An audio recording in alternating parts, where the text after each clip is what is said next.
दोस्तों आज हम लोग जिस कंपनी की बात करने वाले हैं उसका नाम है ग्रेफाइट इंडिया लिमिटेड। कंपनी दोस्तों बहुत ही बेहतरीन कंपनी है।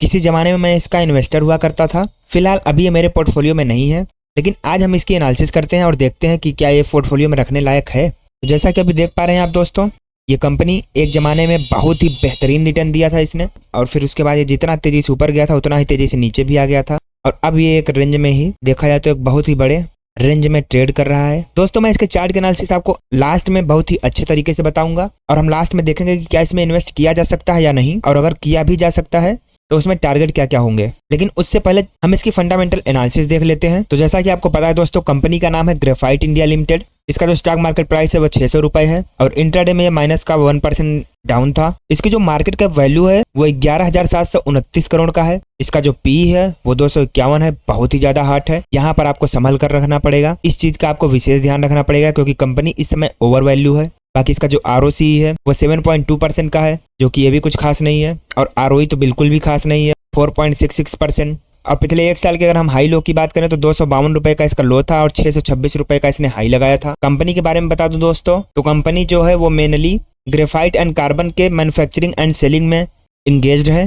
कंपनी इसी से रिलेटेड सारा बिजनेस करती है। इसका चार्ट जैसा कि आप देख पा रहे हैं, काफी सालों से एक ही जगह पर रुका हुआ था, फिर अचानक से तेजी आई, और जैसे तेजी आई वैसे उसी तरह से नीचे भी आ गया, और वापस से अभी ये एक बार फिर से उठा और फिर से डाउन गया, और अब ये फिर से उठ रहा है। तो हमें ये देखना है कि यहाँ पर हम इन्वेस्ट कर सकते हैं या नहीं, वो मैं दोस्तों आपको लास्ट में जरूर बताऊंगा। बाकी अगर इसके हम प्रॉज एंड कॉन्स की बात करें तो इस कंपनी की अच्छी बात यह है कि कंपनी ने अपना डेप्ट कम किया है, और अब ये ऑलमोस्ट डेप्ट फ्री कंपनी हो चुकी है। इसके कॉन्स की बात करें तो कंपनी का पिछले 5 सालों में जो सेल्स ग्रोथ रहा है वो 0.53% से रहा है, यानी कि कुछ खास अच्छी ग्रोथ रही नहीं। रिटर्न ऑन इक्विटी की बात करें तो 4.94% रहा है पिछले 3 सालों में, और अर्निंग्स जो है इसके अगर हम पीयर कंपैरिजन की बात करें तो ग्रेफाइट इंडिया है ही, एग हो गया एंड पैनासोनिक कार्बन, ये तीनों कंपनियां इसी सेक्टर में काम करती हैं। HEG जो है ये काफी बेहतरीन कंपनी है।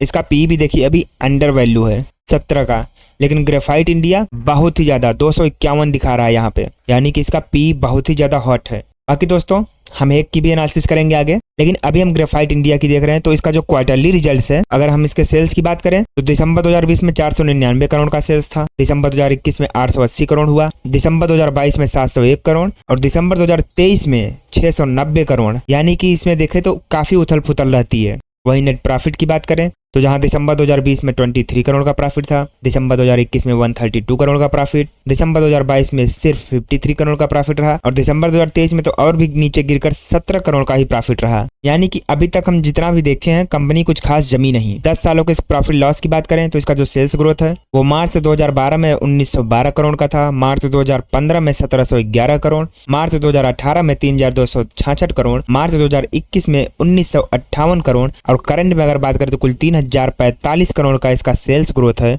नेट प्रॉफिट की बात करें तो मार्च 2012 में 212 करोड़, मार्च 2015 में 58 करोड़, मार्च 2018 में 1032 करोड़, मार्च 2021 में माइनस का 32 करोड़। यहाँ पर ऐसा क्या हुआ कि यहाँ पे माइनस हुआ, देखते हैं। हो सकता है कि यहाँ पर इस कंपनी ने काफी ज्यादा डेप्ट ले लिया हो। चलिए आगे वो भी देख लेंगे। बाकी इसका जो करंट में बात करें तो कुल 818 करोड़ का प्रॉफिट है। देखें तो यहाँ भी काफी उथल पुथल मची हुई है। इसके अगर CAGR की बात करें, पिछले 10 सालों का एवरेज 22% का है, पिछले 5 सालों में 8%, पिछले 3 सालों में भी 8%, और पिछले 1 साल में इसने 101% का रिटर्न दिया है। दोस्तों इसके हम बारोइंग्स की बात करते हैं। अब जो भी उथल पुथल रहा होगा यहाँ पर सब क्लियर हो जाएगा। तो जैसा कि हम देख पा रहे हैं, मार्च 2012 में 598 करोड़ का उधार था, मार्च 2015 में 367 करोड़ हुआ, मार्च 2018 में 272 करोड़ हुआ, मार्च 2021 में 225 करोड़, और अगर करंट में बात करें सितंबर 2023 में तो 344 करोड़ का इस कंपनी के ऊपर उधार है। तो देखा जाए तो उधार के मामले में भी कुछ खास ऐसा कुछ दिख नहीं रहा है यहाँ पे। बाकी टोटल एसेट की बात करें तो 2716 करोड़ इसके पास मार्च 2012 में एसेट था, मार्च 2015 में 2595 करोड़ का, मार्च 2018 में 3731 करोड़,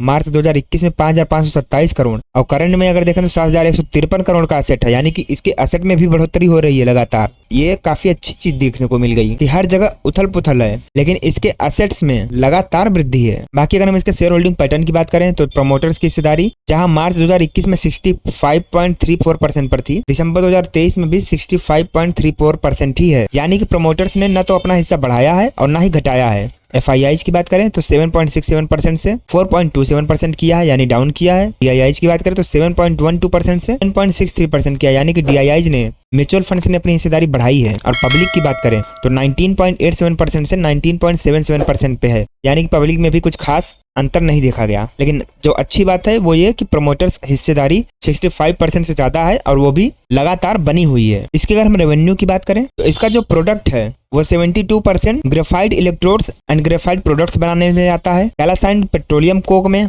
इसकी 9.8% की हिस्सेदारी है। Imperious graphite equipment and spheres में 7.2% की हिस्सेदारी है एंड हाई स्पीड स्टील में 5.5% की हिस्सेदारी है। अगर इसके सेगमेंट की बात करें तो ये 100% ग्रेफाइट एंड कार्बन का काम करती है। इसकी लोकेशन की बात करें तो इंडिया से इसका 64.8% का बिजनेस आता है and rest of the world से 35.2% का बिजनेस आता है। इसके कैपेक्स की बात करें तो ग्रेफाइट एंड कार्बन में ही इसका 96.3% का हिस्सा है। इसके एसेट्स की बात करें तो ग्रेफाइट एंड कार्बन में ही 90% का हिस्सा है। तो मेजॉरिटी अगर देखा जाए तो ग्रेफाइट एंड कार्बन से रिलेटेड ही इसके बिजनेस है और उसी से रिलेटेड इसका सारा का सारा प्रॉफिट हुआ, एसेट हुआ, हर एक चीज ग्रेफाइट एंड कार्बन से ही है। तो दोस्तों अगर मैं सच बताऊं तो ये कंपनी फंडामेंटली मुझे बिल्कुल पसंद नहीं आई, लेकिन हाँ इसका जो चार्ट पैटर्न है यहाँ पर ये कंपनी कुछ और ही संकेत दे रही है। तो आइए देख लेते हैं। तो जैसा कि हम देख पा रहे हैं इस कंपनी ने अभी इस लेवल का ऊपर का ब्रेकआउट दिया है और ब्रेकआउट के समय इसमें वॉल्यूम भी अच्छी है। तो अगर ये यहाँ पे ब्रेकआउट सस्टेन करता है तो यहाँ पर एकदम सही जोन पर ही है ये। यहाँ से एक इन्वेस्टमेंट बनती है, आप यहाँ से एक ट्रेड ले सकते हैं। इस ट्रेड का जो स्टॉप लॉस होगा